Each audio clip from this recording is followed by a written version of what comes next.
Bonjour les amis, j'espère que vous allez bien. Bienvenue sur la chaîne Power Trade, la chaîne des investissements et des investissements gagnants. Alors aujourd'hui, je vais vous donner les points concernant nos algorithmes sur tous les indices que nous travaillons habituellement. Alors on va commencer par le CAC 40. Le CAC 40 passera acheteur si 7539 points étaient touchés demain mardi. Le DAX, quant à lui, il était passé acheteur donc vendredi. Donc mardi, il repasserait vendeur si 15 661 points étaient touchés. Le S&P 500, quant à lui, il reste acheteur. Il passerait vendeur si 4103 points étaient touchés donc mardi. Le Brent, quant à lui, est toujours vendeur. La moyenne 2 jours, 12 jours est toujours croisée dans le sens de la vente. On voit bien que ça se rapproche doucement, mais la journée de vendredi a fait que le Brent a baissé de 1,14% et donc il n'y a toujours pas de croisement. Tout ceci nous amène à consulter le compteur APPET qui, sur le trade en cours concernant le CAC 40, nous fait gagner encore 5 petits points. Au total, c'est 2096 points que nous gagnons depuis le 1er juin 2022 avec 30 trades gagnants pour 29 trades perdants. Le DAX, quant à lui, sur le trade en cours, il nous fait gagner 652 points. Au total, nous gagnons 2188 points depuis le 24-10-2022 avec 15 trades gagnants pour 15 trades perdants. Le S&P 500, lui, nous fait gagner 32 points depuis le 28-04-2023 où nous avons acheté. Il nous fait gagner 372 points depuis le 2 décembre avec 13 trades gagnants pour 12 trades perdants. Le Brent, quant à lui, sur le trade en cours, nous fait gagner 5,64 pips et au total, nous gagnons 22,62 pips depuis le 2 décembre avec 9 trades gagnants pour 4 trades perdants. Sur ces 4 indices que nous traitons depuis le 1er juin 2022, c'est 4679 points qui ont été donc gagné. Passons voir un petit peu le graphique justement de notre performance.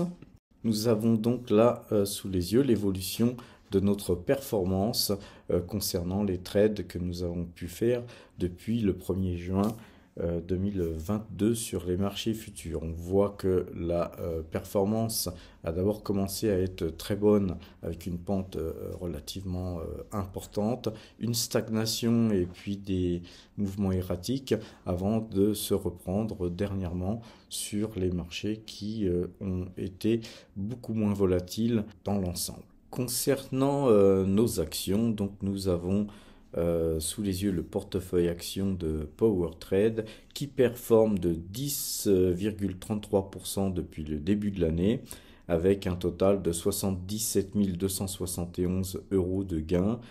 Voilà donc 10,33% de gains, disons 10% par rapport à un CAC 40 qui fait 15% de gains. On pourrait juger que notre portefeuille sous-performe largement le CAC 40, ce qui est vrai.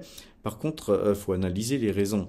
La première raison, c'est que nous ne sommes pas que sur des valeurs CAC 40, puisque nous avons aussi des valeurs américaines et nous avons aussi des valeurs japonaises. Le dollar s'étant déprécié d'une part et le yen s'étant fortement déprécié d'autre part, forcément ça impacte notre résultat.